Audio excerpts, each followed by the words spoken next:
$412,000. That was the number on the letter the government sent Hartwell Logistics, and everyone in that boardroom knew exactly whose fault it was. The new hire hadn't caused it, neither had the software.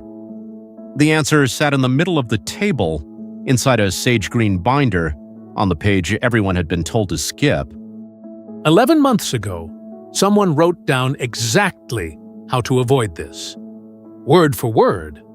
My question is, who stopped reading? At the far end of the table, a man in a slim charcoal suit adjusted his lanyard and said nothing. His name was Kessler. 11 months earlier, he had been so very sure of himself. Because this story doesn't start with a letter. It starts with a woman named Vera, a desk with an orchid on it, and a meeting invite titled Quick Sync.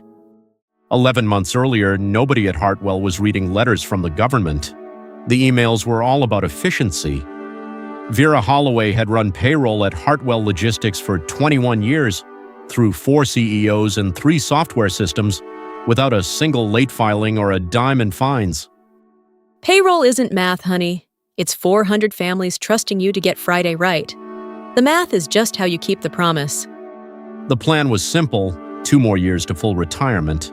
Then a little house near her sister in Savannah, a garden, and not one spreadsheet ever again. Then Hartwell hired a vice president of operational excellence. His name was Kessler. He used the word streamline the way other people use punctuation.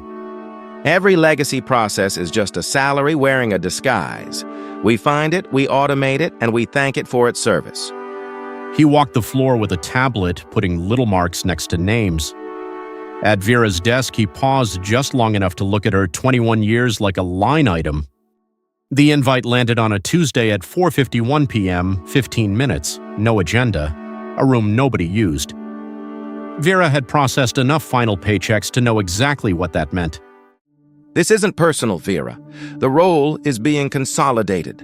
Modern systems, leaner team. You understand. You practically built the old one. 21 years, Mr. Kessler. I'd say that deserved a room with a window. All right, what happens to my people's paychecks on Friday? Then came the part Kessler was proudest of. Her severance, 4 months' pay, was contingent on successful knowledge transfer. 30 days to train her own replacement, in writing. Document everything you do. Every step, every deadline, every little trick. If the binder's complete, you get the check. Simple. Vera asked whether tying severance to training was even policy. The HR coordinator apologized to her own folder and said the word standard 3 times. The system had shrugged. Vera didn't slam a door or write the email half the office would have written. She went home, watered the orchid's 17 cousins, and let the anger cool into something more useful. On the phone, her sister in Savannah offered to drive up and personally explain a few things to Mr. Kessler. Vera laughed for the first time that day. No, baby. I'm going to do exactly what the man asked. I'm going to write down every single step, even the ones he doesn't know exist. Vera's job looked simple from the outside. Numbers in, paychecks out. But 21 years of a company's habits live in 10,000 small decisions nobody ever writes down. Her replacement arrived the following Monday. 24 years old, 1 wrinkled shirt, and a business degree so new it still smelled of printer ink. His name was Tyler.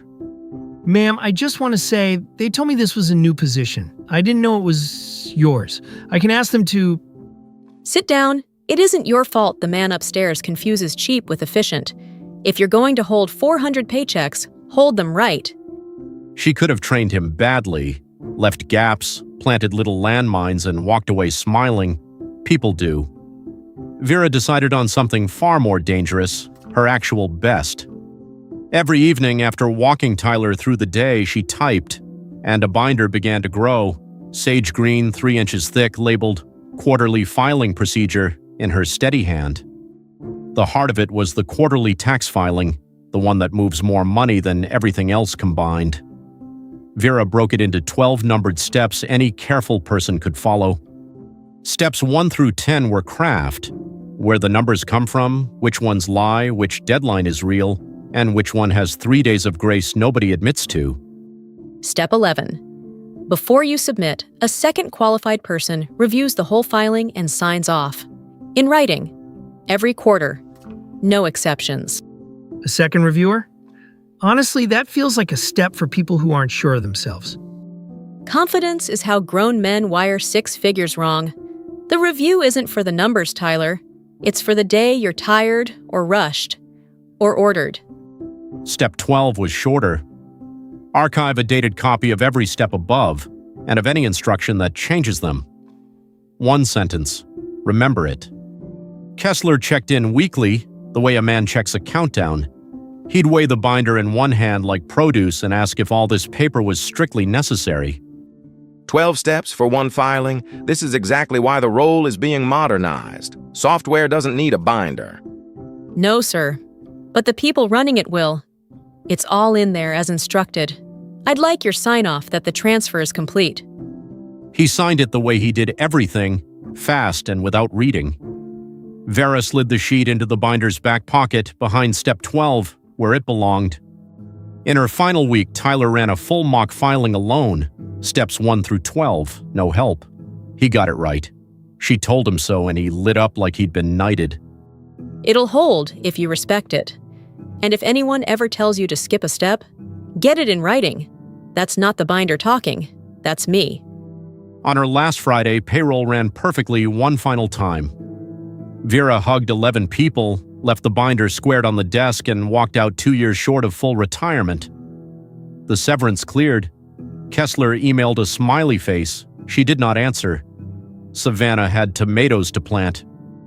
And that could have been the whole story. It would have been if Kessler had been half as good at reading as he was at signing. Quarter end came in October, Hartwell's busiest season, and Kessler, hunting one more headline for his efficiency report, had just cut the department's second chair, which left Tyler at 9 p.m. on filing week staring at step 11. A second qualified person reviews and signs, no exceptions. Sir, per the procedure, I need a second reviewer on the quarterly before it goes out. Accounting could lend me someone for an hour tomorrow. The filing software validates itself, Tyler. I'm not paying 2 salaries to read one screen. Send it tonight. Tyler went back to his desk, heart loud. Then he heard a calm voice in his memory, the one that came with cat-eye glasses, and typed the most important email of his young career. Just to confirm your instruction to skip step 11. The reply took 9 minutes and exactly 11 words. Confirmed, skip the review, ship tonight. This is why we modernized. Tyler did as ordered, but first, because a calm voice had told him to, he printed the email, dated it, and filed it behind step 12. Then he sent the quarterly, alone. His numbers were good, all but one, a tax code that had changed that very quarter, the precise trap a second pair of eyes exists to catch. His eyes had been awake 19 hours. One click, a progress bar, submission accepted. The office lights just hummed. Bad paperwork doesn't explode on day 1, it waits. It waited 4 months. Then, on a gray February Tuesday, a certified envelope arrived at Hartwell Logistics, addressed to the chief executive officer. A misfiled quarterly return, underpayment across 400 employees, penalty, interest, and refiling costs, $412,000. The letter used the word negligence twice. Get me whoever runs payroll. And whoever runs payroll. Now. Tyler rode the elevator up with the binder held to his chest like a life vest. 6 months on the job, about to explain a 6-figure hole to the man whose name paid his rent. Which brings us back to the boardroom, the letter, the binder on the table, and a CEO asking who stopped reading. Son, walk me through your procedure, slowly. Tyler opened the binder with shaking hands, and somewhere around step 4 the shaking stopped, because it held. Every number sourced, every date initialed. 21 years of spine holding up his 6 months. Step 11. A second qualified person reviews and signs, no exceptions. Good step. So where, exactly, is the sign-off? The number that broke was mine, sir. Step 11 existed to catch me. That's why I asked for it. Tyler looked at Kessler. Kessler looked at the table, and from the binder's back pocket behind step 12, Tyler drew out one printed dated email. Confirmed. Skip the review. Ship tonight. This is why we modernized. Signed with one letter. Anyone care to claim their initial? With respect, we were told the software validates. The vendor assured us the legacy checks were redundant. Any reasonable... The software didn't sign this, Kessler. You did. Twice, in fact. You also certified the training complete. It's a fine binder, by the way. Kessler transitioned to new opportunities before the week was out. The announcement thanked him for his service. It did not mention which service or to whom. That left the hole, an amended filing to rebuild, and a penalty abatement request that needed 21 years of records to stand a chance. Hartwell knew exactly one person with that kind of spine. The call reached Vera in her garden on a Thursday afternoon between the tomatoes and the okra.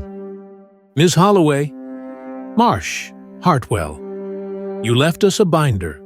I read it twice, including what Tyler filed behind Step 12. Consulting. Your terms. Ordered to skip her Step 11, the boy had asked for it in writing and filed it exactly where she taught him to. Vera sat back on her heels among the tomatoes and let it land. The apology, she noticed, never came. She decided the rate would cover it. My terms. There's a phrase I waited 21 years for. Put it in writing, Mr. Marsh. Everything that matters goes in writing. 3 days a week, at a rate her old salary could only see with binoculars. First, the amended filing, 400 paychecks corrected to the penny. Then the abatement letter, built on 21 years of flawless filings, hers. The penalty came down by more than half. Do the math. One salary cut, $412,000 lost, plus a consultant's rate paid to the woman he walked out. And Tyler? Tyler kept the job. The binder lives on his desk, tabs worn soft now. Every quarter, a second qualified person reviews his filing and signs, in writing. The reviewer bills by the hour. She's very good. She knew whoever wrote the procedure. Step 11 complete. One signature from being legal, ma'am. And that's what makes it a system, honey. Not the steps, the signing. Here's what Kessler never understood. Vera handed over everything she knew, every step in writing, and she was still the one they had to call, the binder they could keep, the 21 years they had to rent back. So be honest with me in the comments. Would you have written Step 11 at all, or left it out and watched? Next time, a brother forged their mother's will and stood to take the house she was raised in. He faked the dates, he faked the witnesses. But there was one signature he never thought to check, and it wasn't Mom's. If you want to be there when that signature comes to light, subscribe. A new payback story every week. Until then, keep your receipts, keep your cool, and put everything in writing. See you Tuesday.